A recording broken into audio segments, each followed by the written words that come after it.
Imagine finding your pregnant daughter dead on her bedroom floor.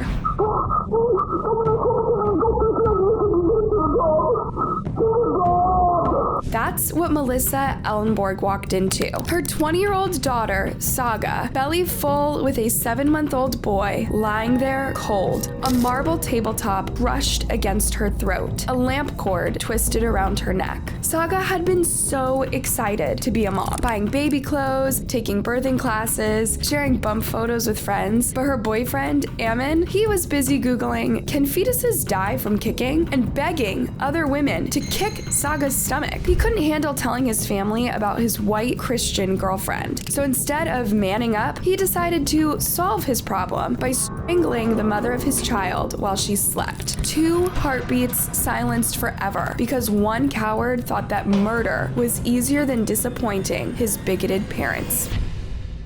The afternoon of April 29th, 2023 started like any other for Melissa Elneborg. A quick trip to her daughter's apartment in Örebro, Sweden to pick up a few things. Nothing unusual, nothing to fear. If anything, Melissa was excited. Her daughter was about to give birth in just 2 months, and the two spent every day now enthusing about this. She called Saga's phone, no answer. She rang the doorbell thinking maybe her baby daddy Amin was there. Silence. She knocked harder, called through the letterbox. Nothing. When she tried her key, she discovered something odd. The door was already unlocked. Saga never left the door unlocked, ever. Even for trips to the basement or mail collection, something was wrong. Water running in the kitchen, Melissa turned it off, calling out her daughter's name. The apartment felt too quiet, too still. Then she walked into the bedroom, already calling her other daughter, Julia. There, between the bed and the TV stand, lay Saga, her beautiful 20-year-old daughter, cold, blood on her face. Her long hair matted with red, a heavy marble tabletop crushed against her throat, a lamp cord wrapped around her neck. Melissa screamed into the phone. Melissa's sister Julia could only listen helplessly as her mother's world shattered. Her call to the emergency services is beyond heartbreaking.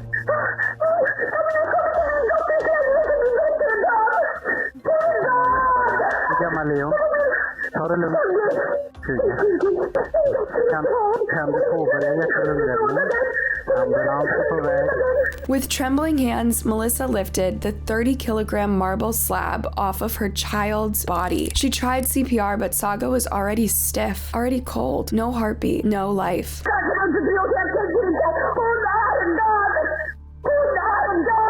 2 lives snuffed out in one brutal act. Saga and her unborn baby boy, just 2 months away from meeting the world. Saga became the girl who would never become a mother, and her own devastated mother had a hunch about who had committed this atrocity.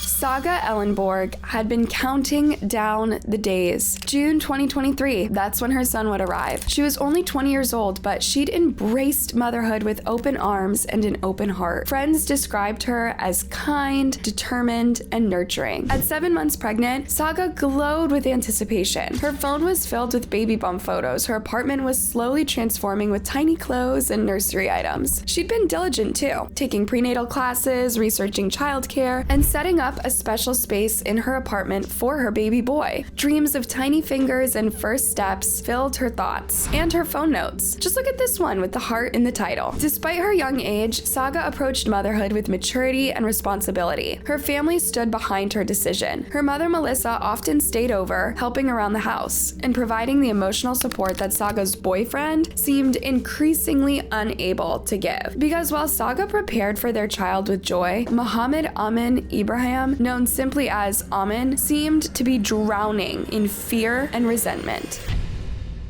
Saga and Amin had been together since the fall of 2021. A Swedish woman and a Somali man who had come to Sweden as a refugee child, Christian and Muslim, different backgrounds and different cultures. Melissa's mother, Saga's grandmother, had warned her about this when she discovered her pregnancy. How have you envisioned your future? Will your boyfriend take responsibility? Have you met his parents? He comes from a completely different culture. Could be a problem. For Saga, these differences weren't obstacles. For Amin, they became walls. After nearly 2 years together, and with Saga Saga 7 months pregnant, Melissa had only met Amin 3 times. 3 brief encounters with the father of her grandchild. This wasn't normal, and it wasn't by chance. While Saga's family knew everything about the relationship and pregnancy, Amin's family knew nothing. 0. For months, he had hidden Saga from them. No mention of his girlfriend, no announcement of their child, no preparation for their future together. Amin claimed his conservative Somali Muslim family would reject him for being with a Swedish Christian woman, that they would disown him for having a child out of wedlock, that he would lose everything if they knew. Whether his family would actually have reacted this way, we'll never know because Amin never gave them the chance. When Saga first discovered her pregnancy, Amin pushed for an abortion. Forcing abortion on someone is violence. Pure and simple. A woman's body and her choice, not her boyfriend's and not his family's. Saga stood her ground against his pressure. Her baby, her decision. Her strength spoke volumes about who she was, and his attempt to control her body warned of darker control to come. When Saga said she'd raise the baby alone if necessary, Amin seemed to reluctantly accept fatherhood. They even planned to move into a larger apartment on May 2nd, 2023, with Amin covering the rent. But as Saga's due date approached, the pressure mounted, and Amin was living 2 separate lives. Boyfriend and father-to-be with Saga, dutiful son at home, and the walls between them were crumbling.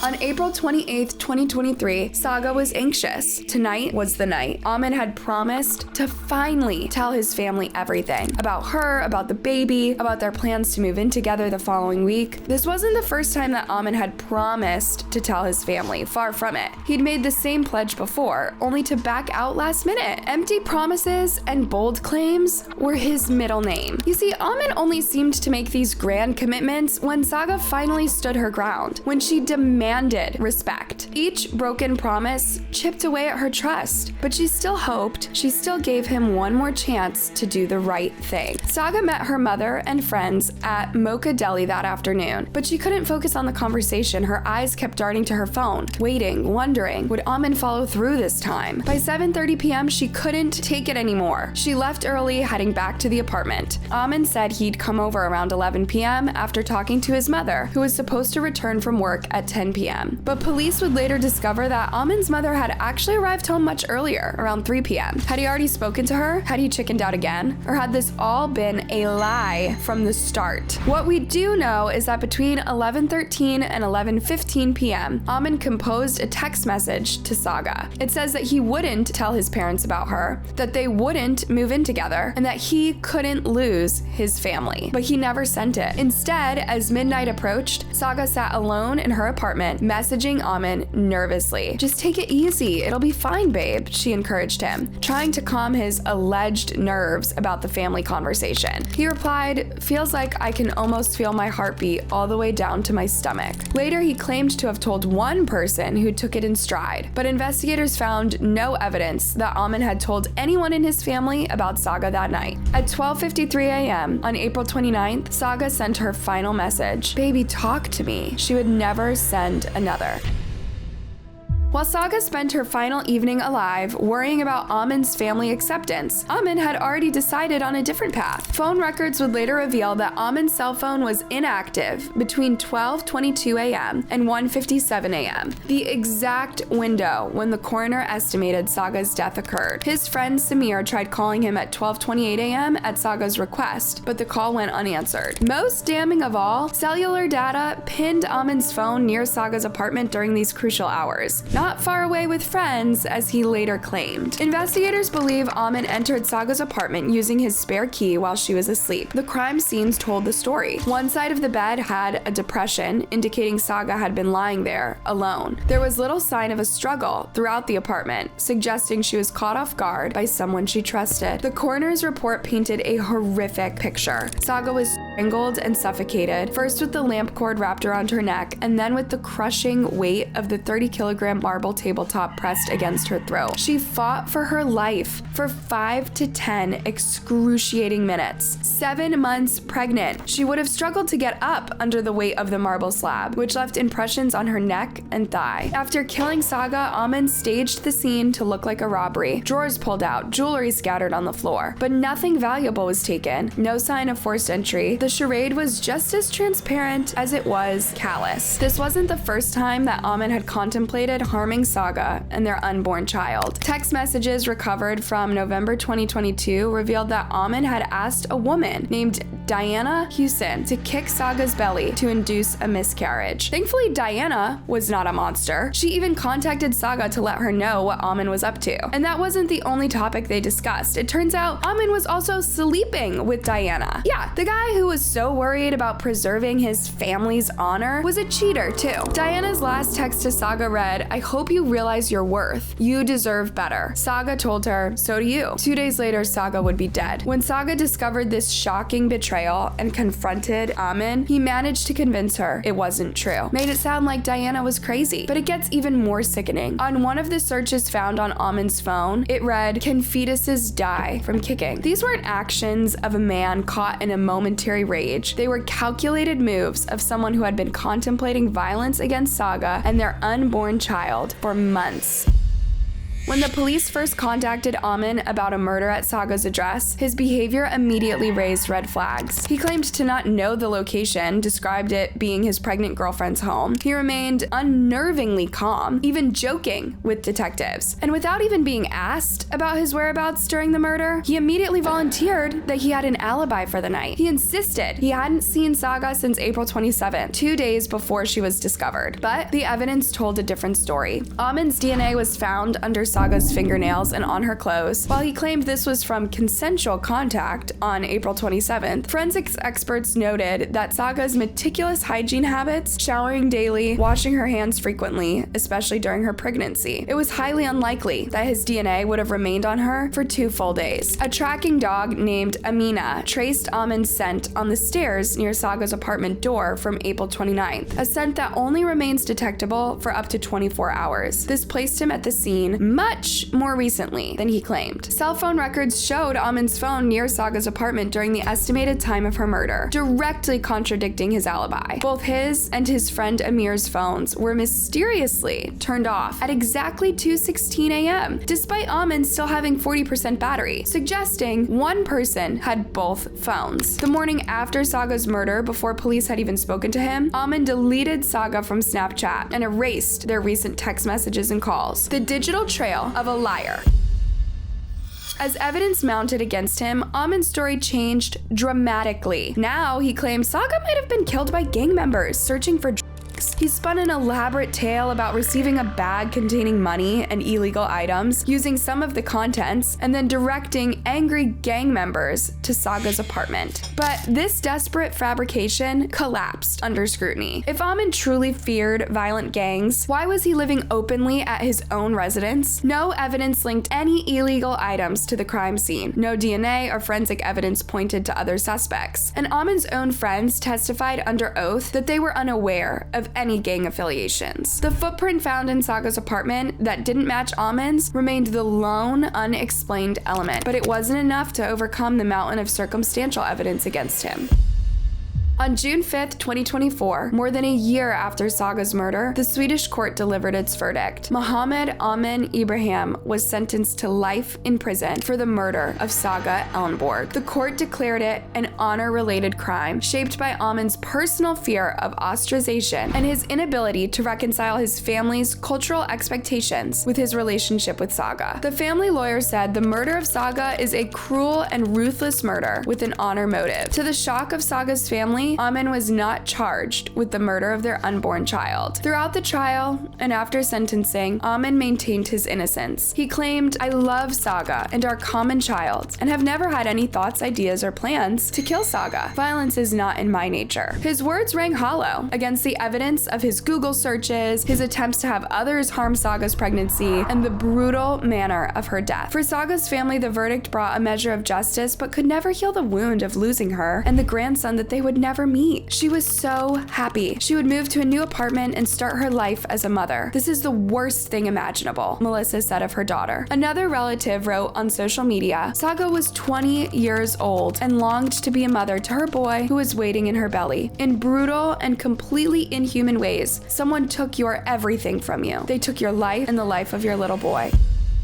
The court labeled Saga's murder as an honor killing, but there was nothing honorable about it. Prosecutor Elizabeth Anderson described the murder as taking place in an honor context because Amin wanted to preserve or restore his and his family's honor by killing the woman who was carrying his child. But what kind of honor demands the slaughter of an innocent woman and her unborn child? What honor is preserved by a sleeping, pregnant 20-year-old who wanted nothing more than to build a life with you and raise your son? There is no honor in cowardice, no honor in deception, no honor in murder. The tragedy of Saga Elneborg exposes the bitter irony of these so-called honor killings. They are, at their core, among the most dishonorable acts imaginable. Violence against vulnerable loved ones to preserve a twisted, selfish image of personal or familial reputation.